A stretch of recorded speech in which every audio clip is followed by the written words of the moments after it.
fun. You can review your profile. This will take you to the Driveclub PlayStation Store for any extras. I began with the PlayStation Plus free version, and for $24.99 US, I upgraded to the full version. So, $25 for a full, pretty much AAA title game was well worth it. And this game is a lot of fun. And again, it leads more toward the arcade, but more on that. There's a garage where you can review the different cars you have available or have won in competition. You can access any replays you might have saved. And settings, we'll get into that right away. And you can see on gameplay, I have it set for manual transmission, and like the point I made in the Project Cars demonstration, you can improve lap times and overtake speed with the manual transmission far better than with the automatic set-off. Face-offs is an in-race competition kind of thing, which lets you gain points. Unless you have a racing wheel set up and that customized, this is kind of moot. Things I don't, wouldn't even bother to change is down here, the different camera views. And again, you can set this game for bumper view, hood view, top view, third-person view, in-cockpit view. I prefer the hood view for most cases. Unless it's raining, then I'll go to a cockpit view where I have wipers and headlights available. There is night racing available in this, also in Project Cars. If I didn't get too deeply into all of that for Project Cars, but it's all present here as well. So the big thing here is the manual shifting. Controls, you can see they're limited to DualShock 4 wireless, and I have this again like in Project Cars for the tilt, the DualShock steering, which gets you off the left stick, and I think is a little more rewarding. You'll see a setting for using a racing wheel. To my knowledge, this game would not support pedals or a shifter of any kind. A half-decent steering wheel for these kind of games. You can free up some buttons. Not that there's any much real point in there because there's only so many things you can do. And that's it. If you get into the display, it's just, the usual stuff for brightness and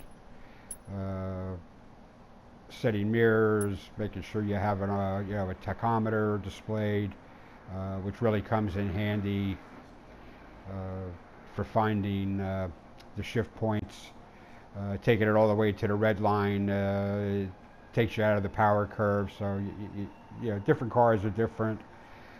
Different cars even have different amounts of gears. There are 4 speeds, there are 7 speeds. It depends on the car. Making sure you have a tachometer even no matter what you're doing. Units are miles per hour. I got the player tags on so you can see who it is. Mini map is on, so it displays on the screen as you're going, so you have plenty of forewarning on upcoming turns. That's for racing ghosts, so they're very translucent, but you can see them. You'll get displays in the game of notifications or messages or whatever. Tour objectives are on, so you'll get the occasional pop-up telling you how you did. Social notification, multiplayer, free camera overlay, opponent paint jobs, let them be custom. So that's it as far as the settings. Audio is pretty straightforward for turning up music or down, the sound effects, voice chat, all the different things that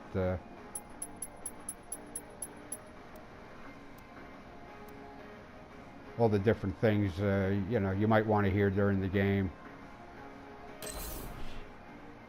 And that's pretty much it for the settings. You can see they're on the simple side, keeping you pretty firmly into the arcade realm. I'll just do go into drive. You can play your tour, which is all the, that's standard with the game. Start line is standard with the game.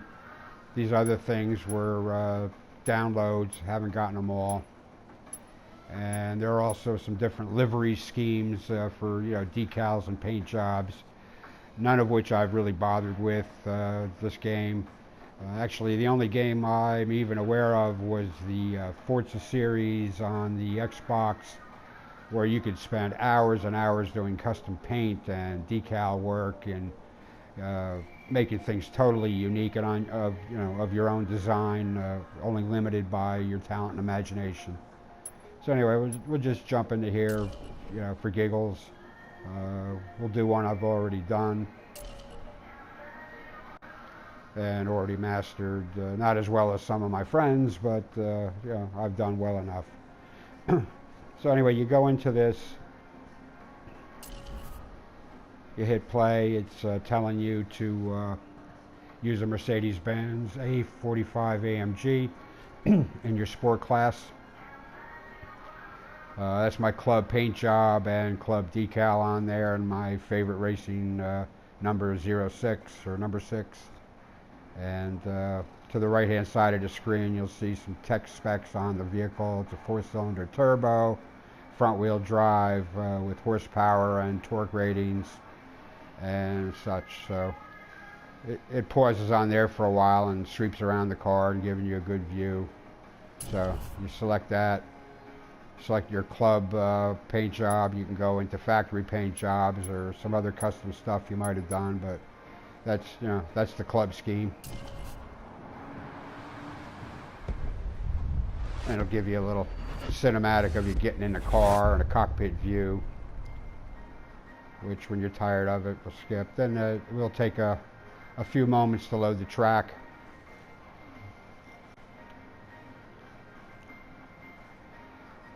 This game, like Project Cars, the canned stuff is a 3-lap race. So there's no worry about tires or fuel use or anything like that. It's not even an available adjustment in this game. So you'll get these cinematic panoramas of the location and course for a little while. At any time you can skip it and get into the racing.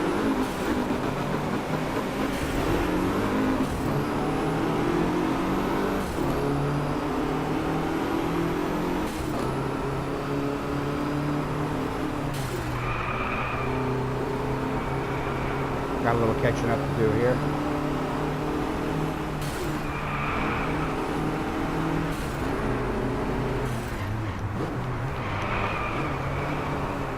Made that one a little wider. Somebody hit me.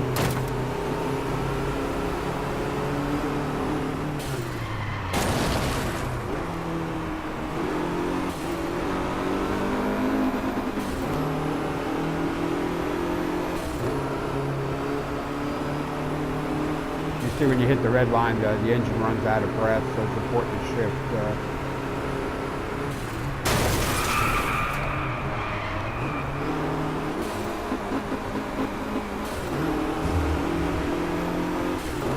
Lose track of what gear you're in there, you'll definitely run out of breath.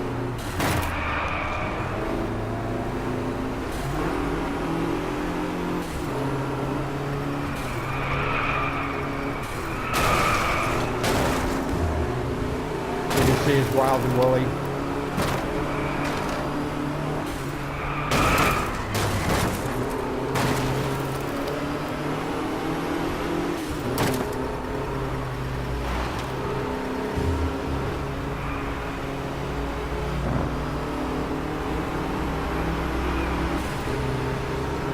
See, this Mercedes is a 6-speed transmission. Oh, 7. Wow. You're cruising along pretty well.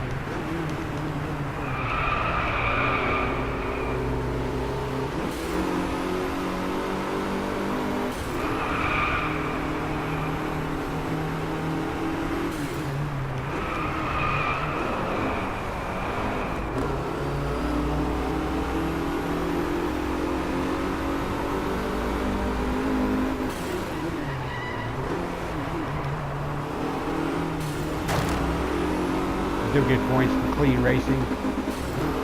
But that's impossible with the AI for the most part.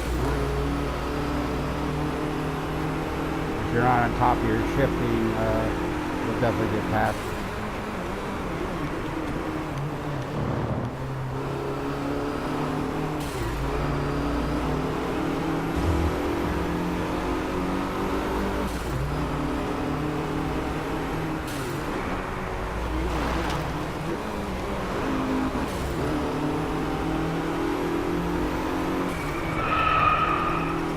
Third gear is definitely not the answer after coming out of the turn.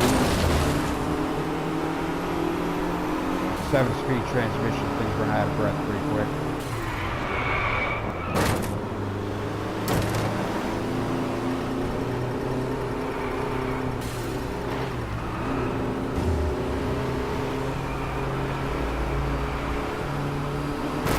And I'm using the tilting the DS4 controller for the steering.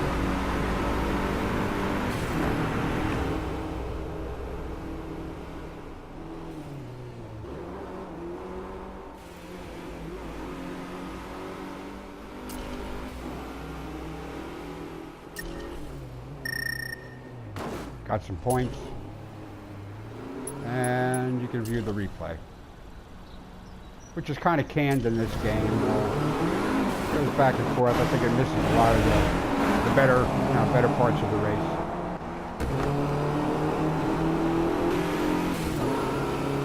You can shift cameras around.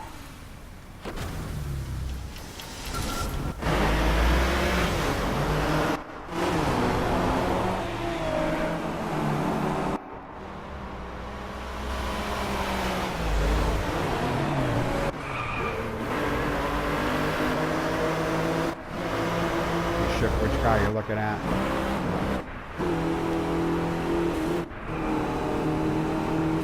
It's back to me. But other than that, there's not a whole lot of options in viewing the replays.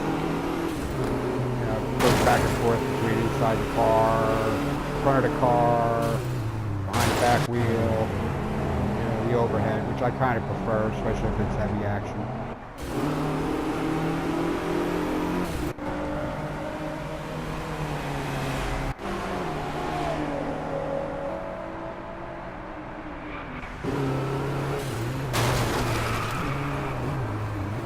These are fictitious tracks and fictitious locations, but to my eye, there just seems to be more, detail and life, and the surroundings are really nicely fleshed out, realistic settings. What Project Cars relies on, real tracks, real world. Some I think are rendered better than others. A little more life in them and crowds.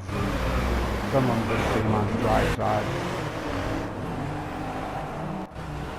So from a visual standpoint, both games have their advantages and shortcomings.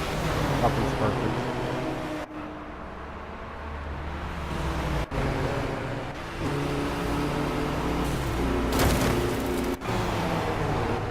Well, anyway, I finished second in that race. If I'd been a little more on top of my gear changing, probably would have done better. Don't have to win every race, but it's nice to be in the top three, get a decent amount of points, and gain progression when you do that. That's it for that.